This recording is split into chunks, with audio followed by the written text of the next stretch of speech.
ब्रह्म सत्यम सर्वाधार।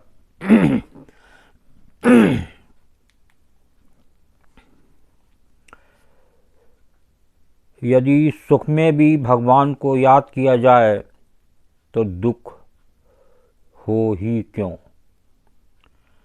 आज एक प्रसंग के माध्यम से समझें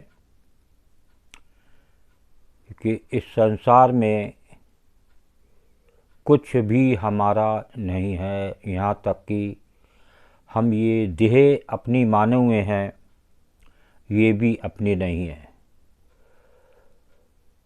ये अपनी मानने से ही दुख है। हर संसार में हर वस्तु को ये माना जाए कि ये प्रभु की है और अंत में सब कुछ छोड़कर यही जाना है।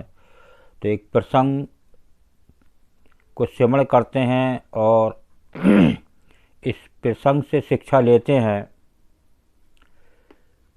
क्या वास्तव में कोई चीज़ अपनी है?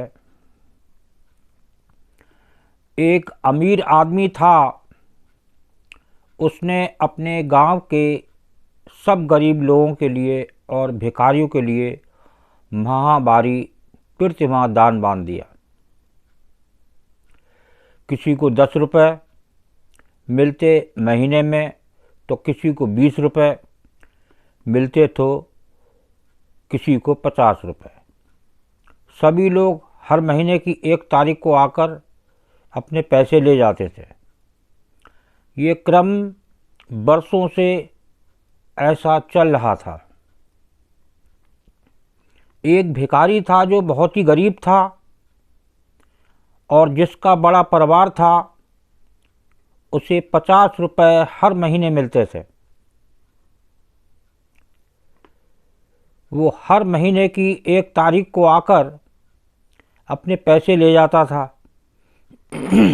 एक बार महीने की 1 तारीख आई, वो बूढ़ा भिखारी रुपए लेने गया, लेकिन उस धनी सेठ के मैनेजर ने कहा कि भाई थोड़ा अदल बदल हुआ है, अब से तुम्हें 50 रुपये की जगह सिर्फ 25 रुपये मिलेंगे। ये सुनकर भिखारी बहुत नाराज़ हो गया। उसने कहा, क्या मतलब? मुझे तो हमेशा से 50 रुपये मिलते रहे हैं और बिना 50 रुपये लिए मैं यहाँ से नहीं हटूँगा।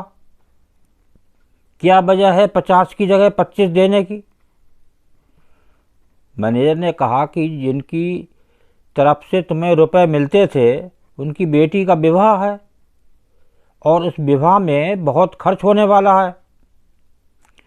ये विवाह कोई साधारण विवाह नहीं। उनकी एक ही बेटी है, लाखों का खर्च है। इस वजह से अभी संपत्ति में थोड़ी असुविधा है, इसलिए अब आपको 50 की जगह 25 ही मिलेंगे। उस भिखारी ने गुस्से से टेबल पर हाथ पटके कहा, इसका क्या मतलब? तुमने मुझे क्या समझ रखा है? मैं कोई बिल्डा नहीं हूँ। मेरे पैसे काट कर और अपनी लड़की की शादी, अगर अपनी बेटी की शादी में लुटाना है तो अपने पैसे लुटाओ।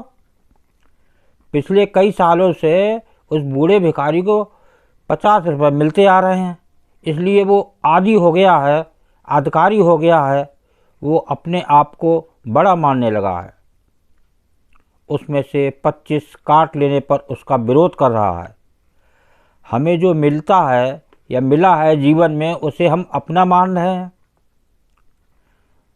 उसमें से आधा कटेगा तो हम विरोध तो करेंगे, लेकिन जो हमें अब तक मिला है, जो अपना नहीं था वो मिला, और क्या हमने इसके लिए कभी धन्यवाद भी दिया?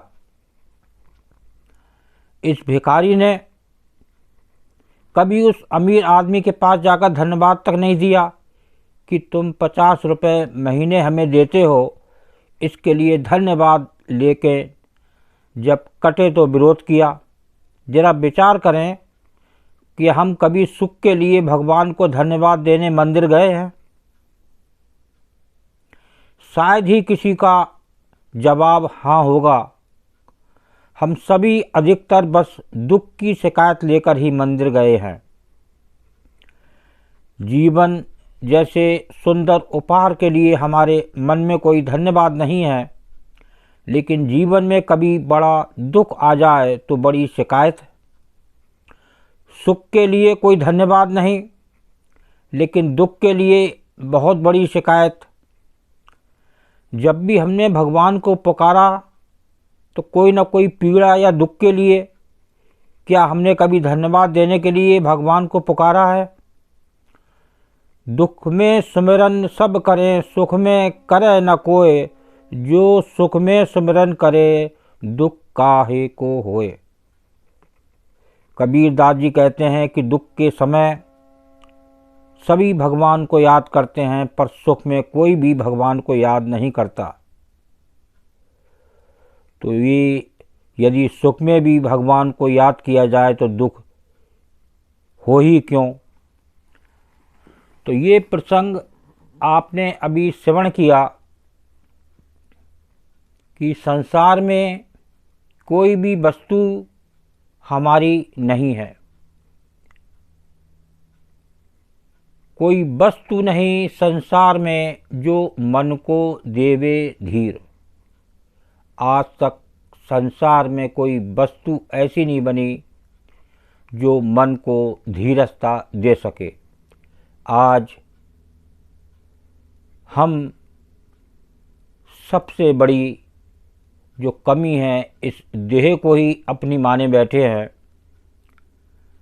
और इस देह के लिए सब कुछ करते हैं, इस पेट के लिए सब कुछ करते हैं। उसके बाद इस शरीर से मेहनत करके हम कुछ कमाते हैं, उसको मान लेते हैं, लेकिन अंत में जो जमा पूंजी है वो भी सब की सब यहीं रह जाती है। ये हकीकत है, लेकिन हम इसको भी नहीं मानते और नित प्रति हर व्यक्ति ये मेरा प्लाट है, ये मेरा मकान है, ये बच्चा मेरा है, ये मैंने बनाया है, ये मैं नहीं होता तो ये परिवार नहीं चलता। क्या रोज़ किसी ना किसी परिवार से कोई ना कोई व्यक्ति इस संसार से विदा नहीं होता? उसके बाद क्या परिवार नहीं चलता? तो आज सबसे बड़ा दुख है कि इस संसार में जो वस्तु मेरे पास आ गई वो मेरी है और जो देने वाला है उसको कभी धन्यवाद नहीं देते कि ये एक एक श्वास उस प्रभु की है। क्या पता कौन सी श्वास आखिरी हो, इसको भी हम अपनी माने बैठे हैं। तो इसको प्रभु को धन्यवाद दें। रोज़ जब हम रात को सोएं, सुबह उठें, तो आज हमारी एक रात इस प्रभु ने आनंद की निकाली और उसका धन्यवाद दें, तब बात बनती है। और कभी भी अपनी देह को अपनी ना माने, वो प्रभु की है। जब चाहें ये प्रभु ले सकते हैं और ये अपनी मानने से ही, इससे मोह करने से ही आज संसार में ये सबसे बड़ा दुख है कि ये मेरा था, ये चला गया तो क्या होगा।